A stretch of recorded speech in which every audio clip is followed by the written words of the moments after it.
Hey gang, how's it going? I am off to the cinema this afternoon on this bright and abnormally sunny and warm Sunday, at least for us in Saskatoon, to go check out HACKSAW RIDGE. Please, Lord, help me get one more. Help me get one more. Not to be confused with WWII legend Hacksaw Jim Duggan.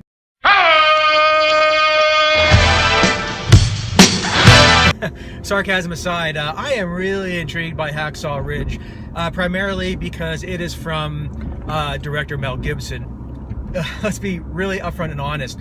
Very controversial figure in the media and in Hollywood. There was a period, let's say several years ago, after many very publicized indiscretions, that I frankly thought his career was over.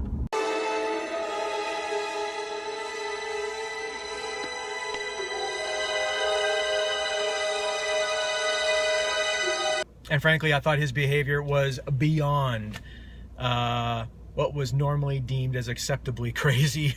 You calling me crazy? You think I'm crazy? Yeah, you want to see crazy? I'll tell you. But nevertheless, he kind of emerged from that, and he's turned in some good, solid performances in a few films over the years. And let's not forget, if you really exclude the man's personal life, he is a truly gifted filmmaker. I would argue he's probably one of the best actor turned directors to have emerged in Hollywood in the last 25 years. I mean, some of his films hardly need any introduction. I mean, look at his Oscar-winning Braveheart. He also did, for my money, one of the most underrated films of the 2000s in 2006's Apocalypto. I just recently rewatched that film, and I'm telling you, the final 30 minutes of Apocalypto are probably some of the finest final 30 minutes of any film from that decade. It's just really it packs a strong, visceral punch, and it really demonstrates what a technically masterful filmmaker that Gibson really is. And come to think of it, he also did this little tiny movie about Jesus that I'm pretty sure a few people saw. Speak up! Quiet, Mom. Where? I can't hear a thing.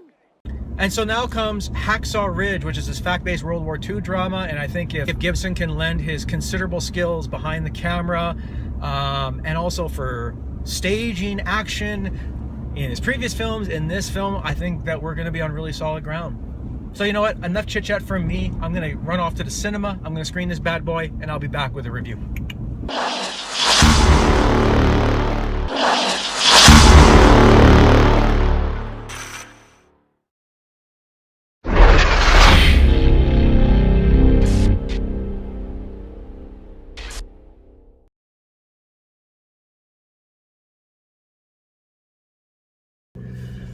Whew. All right, gang, I just got out of the emotionally exhausting but truly mesmerizing HACKSAW RIDGE. What the hell is your delay, Captain? We're waiting, sir. Waiting for what? Private dust. A film that I know for a fact Mr. Jim Duggan would give the big thumbs up to.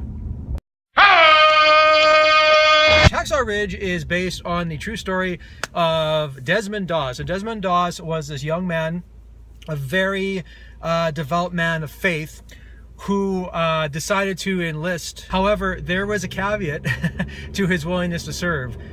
He refused to wield a weapon of any kind. He didn't even want to touch a weapon, and he refused, obviously, to fire a round of ammunition. He wanted to serve his country in mind, body, and spirit as a field medic. While everybody else is taking life, I'm gonna be saving it. That's gonna be my way to serve. This led to a very problematic basic training for him, which almost led to his court-martialing for refusing to follow the orders of his superiors, especially when it came to weapons training. Private Doss does not believe in violence. Do not look to him to save you on the battlefield. He, of course, ended up serving in World War II. Private Doss, you are free to run into the hellfire of battle without a single weapon to protect yourself. And he also participated as a medic in one of the bloodiest battles of Okinawa on HACKSAW Ridge, which is where the film gets its title from. And in the process, he very bravely and gallantly ended up saving the lives of 75 people, pretty much single-handedly. Help me. You'll have to trust me. Which ultimately is what makes the film really moving and frankly inspiring. One thing that Gibson does really, really well here is he's a good actor's director, which probably has a lot to do with the fact that he's also an actor, and he has assembled a crackerjack, grade A, mostly Australian cast. There is a lot of Aussies playing Americans in this movie. That's not a fault with the movie though, because they are so damn good in it. Andrew Garfield, watching him in this film made me realize why ultimately it's so damn depressing that he couldn't continue on in some capacity playing Spider-Man for Marvel Studios, because he is such a confident and headstrong young actor. I guess I can't even call him a young actor anymore, because I think he's in his 30s, but he is graced with eternal youthful good looks. So he always seems to play characters that are far younger than he actually is. Doesn't seem like such a bad thing to me to want to put a little bit of it back together. He brings such a sincerity and such a conviction to this character, and he really is able to impart in him the level of limitless courage that this man probably had. I have absolutely no doubts in my mind that Garfield will be nominated for an Oscar. I think if this film has some chances for Oscar glory, I think Garfield front and center. I think it's gonna be a crying shame if he doesn't get nominated for his tour de force work here. I think it's the best performance of his career. So how come you don't fight? You think you're better than us? No. He's flanked by a lot of good supporting performances. Hugo Weaving, in particular, you're so used to seeing him playing one type of character in films, but here he plays this pathetic, sad sack of a human being in Desmond Doss's alcoholic war veteran father. And it's really nice to see Hugo Weaving strip away that typically confident and refined facade that he brings to so many of his roles, and he just he plays a man completely broken down by life. And even though his accent sort of slips in and out here and there, and that's a bit distracting at times, he brings such emotional authenticity to the part. You kind of forget little nitpicky complaints like that. And you know what? He could sneak in with a Best Supporting Actor nomination himself. Congratulations. Thank you.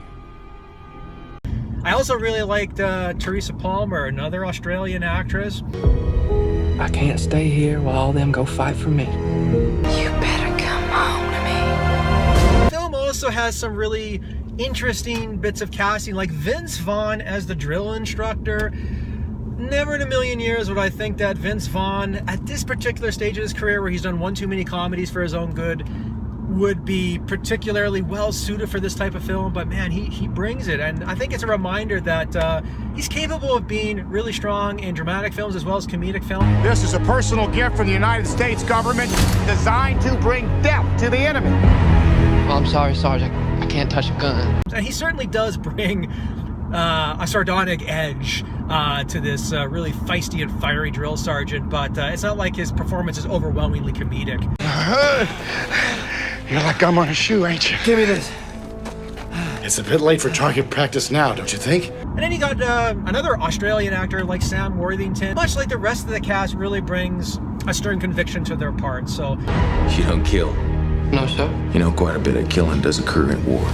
if the film were to have a weakness, I would say this. I think that kind of the first half and the opening sections in particular, they certainly follow an obligatory sort of war drama template. I mean, you get to learn of Doss's childhood, you get to learn a little bit about his upbringing, you see the courtship between him and the Teresa Palmer character. I mean, we've seen scenes like this in war films before and, you know, period dramas before, so it sort of does go down I don't want to say a browbeaten path for these types of films, but there is a little bit of a been there, done that flavor to the opening sections of the film. But you know what? You're willing to just completely overlook those, because once the film kicks in, and in the final 60 minutes, it actually delivers those hellishly nightmarish battles on Hacksaw Ridge. This film cranks it to 11. If you can see, the numbers all go to 11. Look. Just, it is mind-blowingly intense. You know what we do? Put it up to 11. 11, exactly. I mean, he creates such raw and viscerally impactful films. I mean, look at Apocalypto, Braveheart, I mean, yes, Passion of the Christ, and Hacksaw Ridge is absolutely no exception.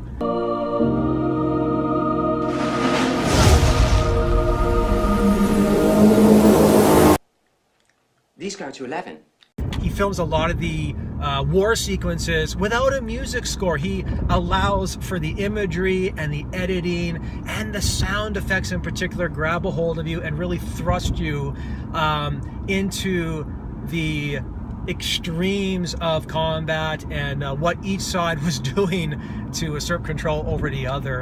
And it really creates this interesting irony in the film, because Hacksaw Ridge is really a pacifistic film that sort of is, I guess, preaching an anti-war sentiment, in the sense that violence is wrong and killing people is wrong. It's certainly pro-defend your country and defend your country's honor. But at the same time, while it's being a pacifistic film, it really does really relish in the violence and the barbarism of the war itself. And I think that some critics have maybe taken umbrage with that. How can you have a film that's preaching a pacifistic message that's so unrelentingly gory at the same time? I don't think that Gibson is sensationalizing the war in this film. I think what he's trying to do is he's trying to cement the very scenario that Desmond Doss was in, and again, how much gallantry it took for a guy like him to like go back into the lion's den that was the battlefield and pull these 75 men to safety and eventually saving their life. Like, it's just, it truly is inspiring. Who did this? That's the card. We have to go back up tomorrow, and they're not gonna go up there without you.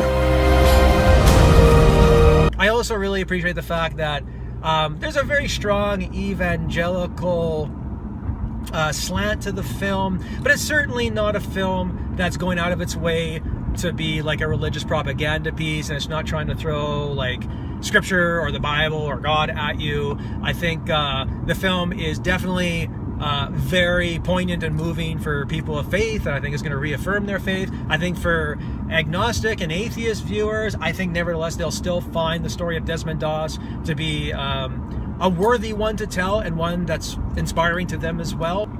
I'm not sure that Gibson at this stage is going to get nominated for Best Director for this film. I certainly think he should be nominated, especially, again, the final 60 minutes of this film. They are a gut punch. I'm telling you, they hit you with an impact that very few films have hit me with this year. Hacksaw Ridge is a film that I think people should see, especially with Remembrance Day coming up in Canada. I can't think of a better and more worthy film that you should probably be actively seeking out in the cinema. Help me get one more. So there you go. There is my review of Hacksaw Ridge. Let me know in the comments below what you thought of the film. Let me know what you thought of this film in relation to previous films about World War II. Also, let me know what some of your favorite films with Andrew Garfield are. If you could like this video, I would really appreciate it. If you could also subscribe to my channel, that would mean the absolute world to me. Take care, everybody, and I'll see you all at the movies.